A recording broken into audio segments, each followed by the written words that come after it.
नमस्कार और the deep dive में आपका स्वागत है। आज हम एक ऐसी संस्था की गहराई में उतर रहे हैं जिसके बारे में हम सब ने सुना है, अक्सर अखबारों में पढ़ा भी है, लेकिन शायद पूरी तरह समझते नहीं। राष्ट्रीय मानव अधिकार आयोग यानी एनएचआरसी। जी। हमारे पास इससे जुड़ी काफी जानकारी है जो प्रतियोगी परीक्षाओं की तैयारी करने वालों के लिए तो जरूरी है ही, लेकिन मुझे लगता है हर जागरूक नागरिक के लिए भी उतनी ही महत्वपूर्ण है। बिल्कुल। एनएचआरसी एक दिलचस्प संस्था है।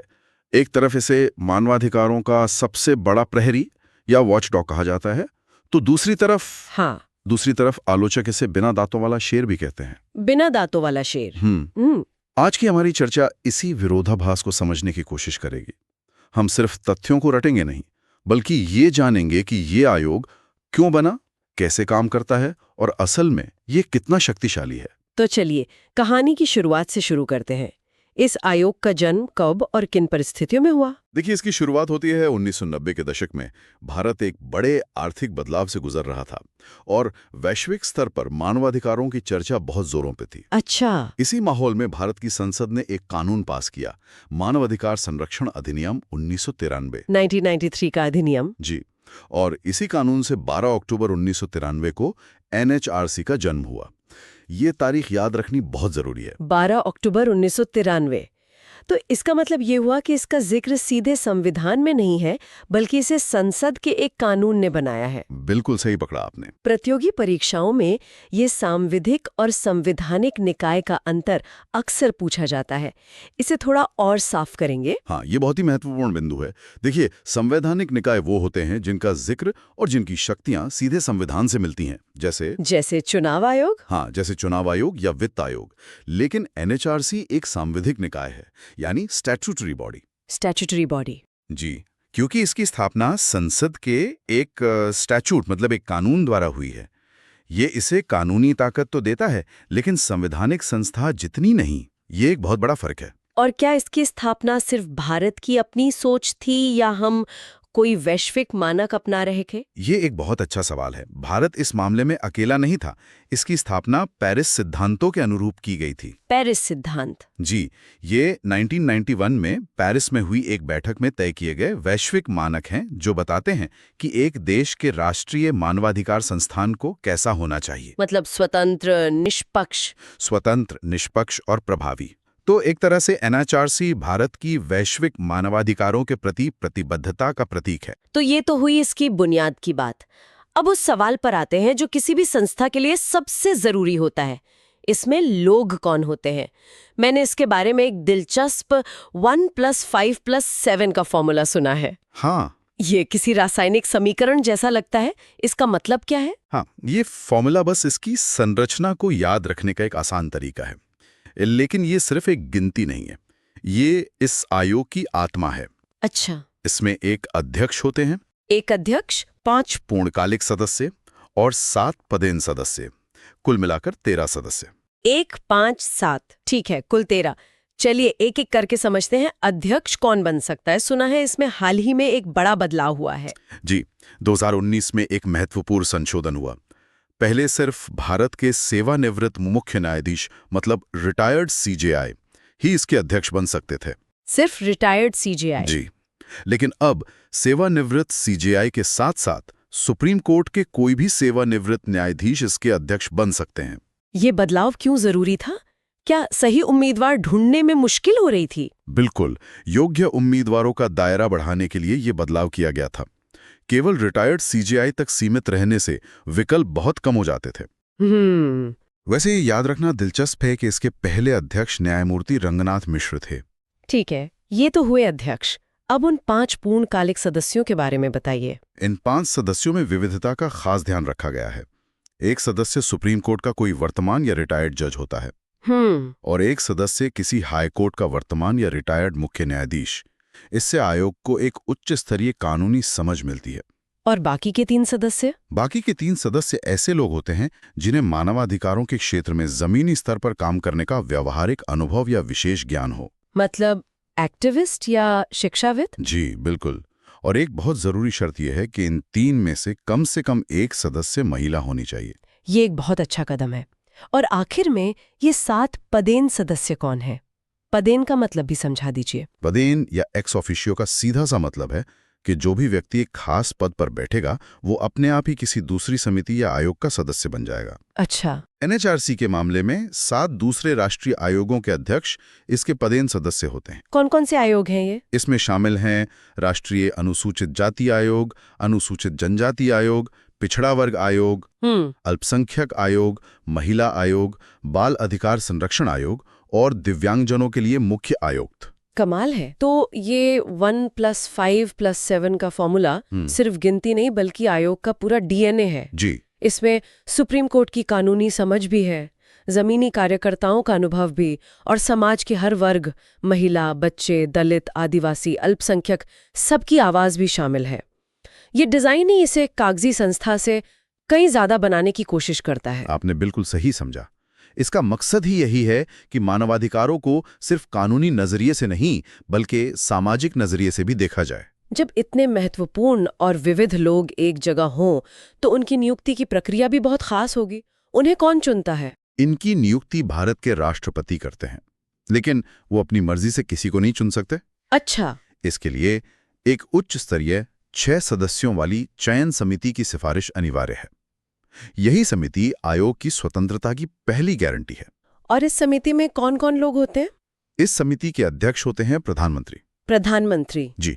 उनके अलावा इसमें लोकसभा अध्यक्ष, केंद्रीय गृह मंत्री, लोकसभा में विपक्ष के नेता, और राज्यसभा से? राज्यसभा में विपक्ष के नेता और राज्यसभा के उपसभापति शामिल होते हैं। ये बहुत दिलचस्प है।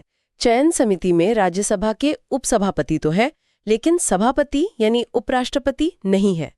आमतौर पर तो सभापति का पद बड़ा होता है। इसके पीछे कोई खास वजह है क्या? ये एक बहुत बारीक अवलोकन है। इसकी एक वजह यह है कि उपराष्ट्रपति का पद दलगत राजनीति से ऊपर माना जाता है। लेकिन सबसे महत्वपूर्ण बात इस समिति की बनावट है। वो क्या? इसमें सत्ता पक्ष मतलब प्रधानमंत्री, गृहमंत्री, लोकसभा अध्यक्ष और विपक्ष यानी दोनों सदनों के नेता प्रतिपक्ष के बीच एक संतुलन बनाने की कोशिश की गई है, ताकि नियुक्ति में किसी एक पक्ष की मनमानी न हो सके। बिल्कुल। ये तो हुई नियुक्ति की बात। इनका कार्यकाल कितना होता है और क्या इन्हें हटाना भी उतना ही मुश्किल है? 2019 के संशोधन के बाद इनका कार्यकाल 3 साल या 70 वर्ष की उम्र तक, जो भी पहले हो, तय किया गया है। 3 साल या 70 वर्ष? जी। और हाँ, इन्हें हटाना बिल्कुल भी आसान नहीं है। अगर कोई सदस्य या अध्यक्ष पद छोड़ना चाहे तो वो सीधे राष्ट्रपति को अपना इस्तीफा दे सकता है। लेकिन अगर सरकार उन्हें हटाना चाहे तो ये केवल साबित कदाचार या असमर्थता के आधार पर ही हो सकता है। और ये साबित कैसे होगा? इसकी प्रक्रिया बहुत मजबूत है। राष्ट्रपति इस मामले को सुप्रीम कोर्ट के पास जांच के लिए भेजते हैं। मतलब सुप्रीम कोर्ट जांच करेगा? जी। और सुप्रीम कोर्ट की जांच अनिवार्य है। अगर जांच में आरोप सही पाए जाते हैं तभी राष्ट्रपति उन्हें पद से हटाने का आदेश जारी कर सकते हैं। तो मतलब साफ है कि सरकार अपनी पसंद नापसंद के आधार पर किसी को हटा नहीं सकती। बिल्कुल। यही इस आयोग की स्वतंत्रता को बचाता है। तो अब हम सबसे जरूरी हिस्से पर आते हैं। हमने समझ लिया कि आयोग कैसे बनता है।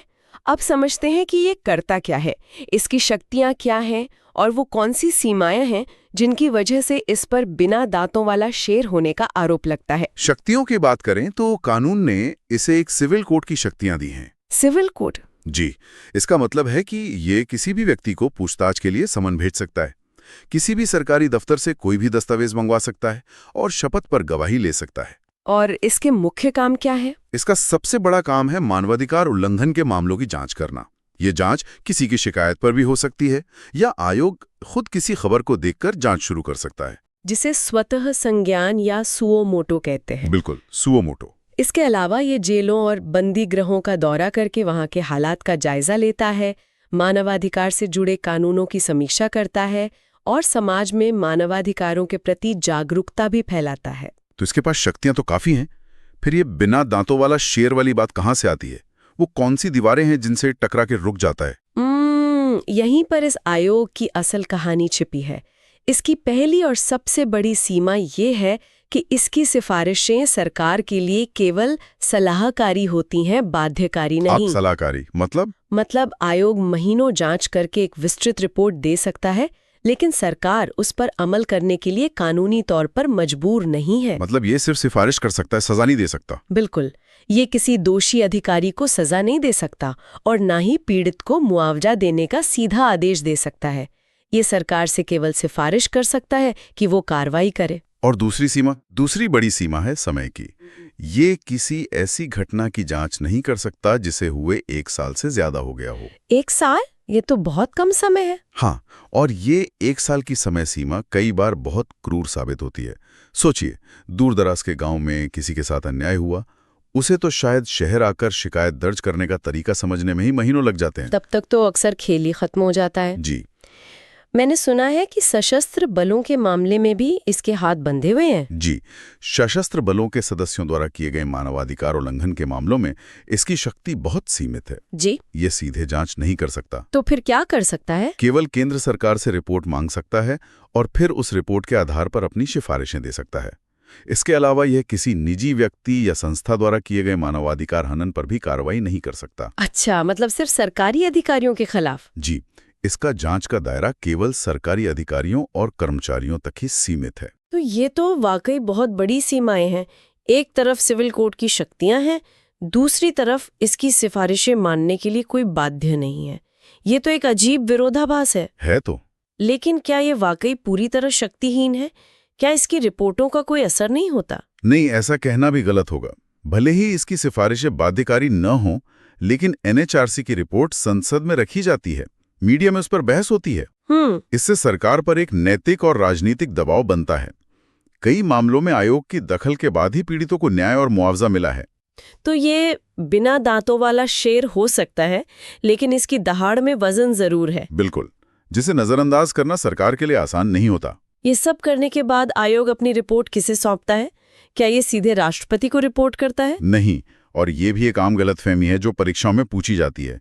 एनएचआरसी अपनी वार्षिक रिपोर्ट केंद्र सरकार को सौंपता है। केंद्र सरकार को, राष्ट्रपति को नहीं? जी, फिर केंद्र सरकार उस रिपोर्ट को और उस पर की गई कार्रवाई की जानकारी के साथ संसद के दोनों सदनों में प्रस्तुत करती है। तो आज की चर्चा से ये तो साफ हो गया कि एनएचआरसी एक बहुत ही जटिल संस्था है। हमने इसकी स्थापना के पीछे की सोच, इसकी अनूठी संरचना और इसकी शक्तियों और सीमाओं के बीच के महीन संतुलन को समझा।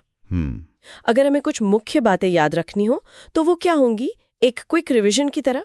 सबसे पहले याद रखें कि ये 1993 के कानून से बना एक सांविधिक निकाय है, संवैधानिक नहीं। ठीक है। दूसरा, इसकी 1+5+7 की संरचना जो कानूनी और सामाजिक अनुभव का मिश्रण है। तीसरा, इसका कार्यकाल 3 साल या 70 वर्ष है। 3 साल या 70 वर्ष। चौथा, इसकी नियुक्ति प्रधानमंत्री की अध्यक्षता वाली समिति करती है और इसे हटाना बहुत मुश्किल है। और सबसे महत्वपूर्ण कि इसकी भूमिका सलाहकारी है, बाध्यकारी नहीं। बिल्कुल। और कोई ऐसा सवाल जो परीक्षा में फंसा सकता है, कोई ट्रिकी सवाल? एक सवाल जो अक्सर उलझाता है वो नियुक्ति समिति को लेकर है। क्या राज्यसभा के सभापति यानी उपराष्ट्रपति समिति का हिस्सा होते हैं? नहीं, उपसभापति होते हैं। जी बिल्कुल, जवाब है नहीं, केवल उपसभापति होते हैं। इस तरह के छोटे छोटे अंतरों पर ध्यान देना बहुत जरूरी है। मेरी एक सलाह है कि जब भी ऐसे आयोगों के बारे में पढ़ें तो उनकी संरचना, कार्यकाल और शक्तियों की एक तुलनात्मक तालिका बना लें। ये बहुत अच्छी टिप है। इससे याद रखना बहुत आसान हो जाता है। तो जैसा कि हम इस चर्चा को समाप्त कर रहे हैं, ये हमें एक बहुत बड़े सवाल के साथ छोड़ जाता है। बिल्कुल, वो सवाल ये है कि क्या एनएचआरसी को और दांत दिए जाने चाहिए? क्या इसकी सिफारिशों को बाध्यकारी बना देना चाहिए? अगर ऐसा होता है तो भारत में मानवाधिकार संरक्षण का नजारा पूरी तरह बदल सकता है। लेकिन फिर सवाल उठेगा कि क्या इससे शक्तियों का टकराव बढ़ेगा? क्या इसके फैसलों का राजनीतिक इस्तेमाल हो सकता है? सही बात है। एक संस्था को कितना शक्तिशाली होना चाहिए कि वो प्रभावी भी हो और खतरनाक भी ना बने? यही वो विचार है जिसके बारे में हमारे श्रोताओं को सोचना चाहिए।